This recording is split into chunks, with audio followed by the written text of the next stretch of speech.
Hello friends, எல்லோரும் எப்படி இருக்கீங்க? இன்றைக்கி நம்ம வீடியோவில் மீல் மேக்கரை வச்சு ஒரு டேஸ்டியான ஸ்நாக்ஸ் செய்ய போகிறோம். கிட்ஸுக்கெல்லாம் பார்த்திங்கன்னா ரொம்ப சூப்பராக பிடிக்கக்கூடிய வகையில் நீங்கள் ட்ரை பண்ணுறதுக்கு ரொம்ப ஈஸியான வகையில் இந்த ஸ்நாக் இருக்கும். வாங்க மீல் மேக்கரை வச்சு ஒரு டேஸ்டி ஸ்நாக் எப்படி செய்கிறதுன்னு சொல்லிட்டு பார்க்கலாம். நல்லா கொதிக்கிற தண்ணியில் பார்த்திங்கன்னா மீல் மேக்கரை போட்டு ஒரு 10 நிமிஷத்துக்கு அப்படியே நம்ம ஊற விட்டுறலாம். 2 கப் அளவுக்கு மீல் மேக்கர் எடுத்திருக்கேன். மெஷர்மெண்ட் கப்பில் அளவுக்காக நான் சொல்லியிருக்கேன். உங்கள் வீட்டில் எவ்வளோ பேர் இருக்காங்களோ அதுக்கேற்றது போல் நீங்கள் மீல் மேக்கர் மற்ற பொருளெல்லாம் சேர்த்துக்கோங்க. இந்த மாதிரி பெருசாக இருக்கிற மாதிரி நான் எடுத்திருக்கேன். 10 நிமிஷம் அப்படியே சுடுதண்ணியில் விட்டுட்டா போதும். நல்லா ஊறிட்டு சாஃப்டாக வந்துடும். அதுக்கப்புறம் நம்ம தண்ணி இல்லாமல் பிழிஞ்சு எடுத்துக்கலாம். நல்லா 10 நிமிஷத்துக்கு மீல் மேக்கர் ஊறினதும் இப்போது தண்ணியை மாற்றிட்டு நான் பச்சை தண்ணி பிடிச்சிருக்கேன். ஏன்னா சூடாக இந்த மாதிரி பிழிஞ்சு எடுக்க முடியாது பாருங்கள். இப்போ தண்ணி இல்லாமல் நல்லா பிழிஞ்சு எடுத்து ஒரு பிளேட்டில் வச்சுக்கலாம். தண்ணி இல்லாமல் எல்லாத்தையும் நல்லா பிழிஞ்சு எடுத்து வச்சுக்கிட்டேன். இப்போது ஒரு பாத்திரத்தில் ஃப்ரெஷ்ஷான தயிரை பார்த்திங்கன்னா 1/2 கப் எடுத்துருக்கேன். அதை சேர்த்துக்கிறேன். புளிச்ச தயிரெலாம் இல்லாமல் ஃப்ரெஷ்ஷாக இருக்கிற மாதிரி பார்த்து சேர்த்துக்கோங்க.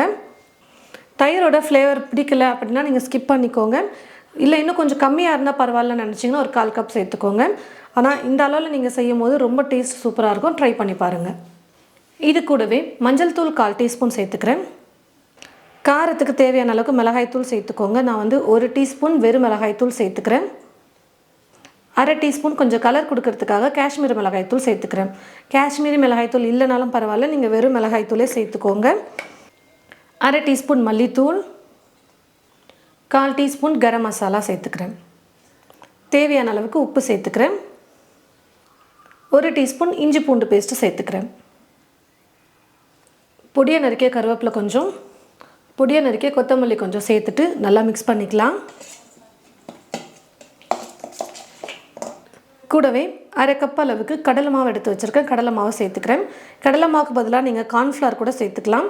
அது இன்னும் கொஞ்சம் மொறுமொறுப்பு கொடுக்கும். நான் கார்ன்ஃப்ளவர் சேர்க்காமல் கடலை மாவு சேர்த்து பண்ணுறேன். மொறுமொறுப்பு இல்லைனாலும் பரவாயில்ல, ஆனால் இது டேஸ்ட் நல்லாயிருக்கும். இந்த மாதிரி ட்ரை பண்ணி பாருங்கள். கொஞ்சம் கொஞ்சமாக தண்ணி சேர்த்து நல்லா திக்கான பேஸ்ட்டாக மிக்ஸ் பண்ணிக்கலாம். கட்டிகள் எதுவும் இல்லாத மாதிரி. தயிர் இருக்கிறதுனால ஃபஸ்ட்டு மாவை சேர்த்துட்டு கலந்து கொடுத்துட்டு அதுக்கப்புறம் தண்ணி சேர்த்து இந்த மாதிரி திக்காக மிக்ஸ் பண்ணிக்கோங்க. மீல் மேக்கரை சேர்த்துட்டு அதுக்கப்புறம் தேவைப்பட்டுச்சுன்னா தண்ணி வேணால் கொஞ்சம் லைட்டாக தெளித்து விட்டு மிக்ஸ் பண்ணிக்கலாம்.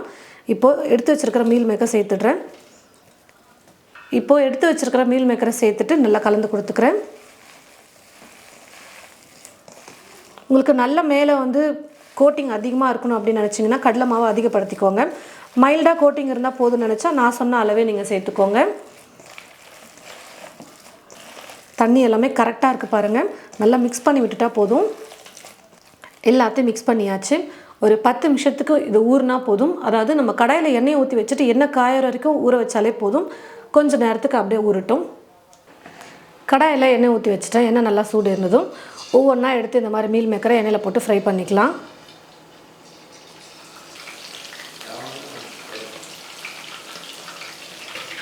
அப்பப்போ கரண்டி வச்சு கலந்து கொடுத்துக்கலாம். மீல் மேக்கர் நம்ம ஏற்கனவே நல்லா சுடுதண்ணியில் போட்டு நல்லா சாஃப்டாக குக் பண்ணி தான் எடுத்துருக்கோம். அதனால் பார்த்திங்கன்னா அது வெந்திருக்கிற மாதிரி தான் இருக்கும். கொஞ்சம் நேரம் குக் பண்ணாலே போதும். ரொம்ப நேரம் குக் பண்ணணும்னு இல்லை.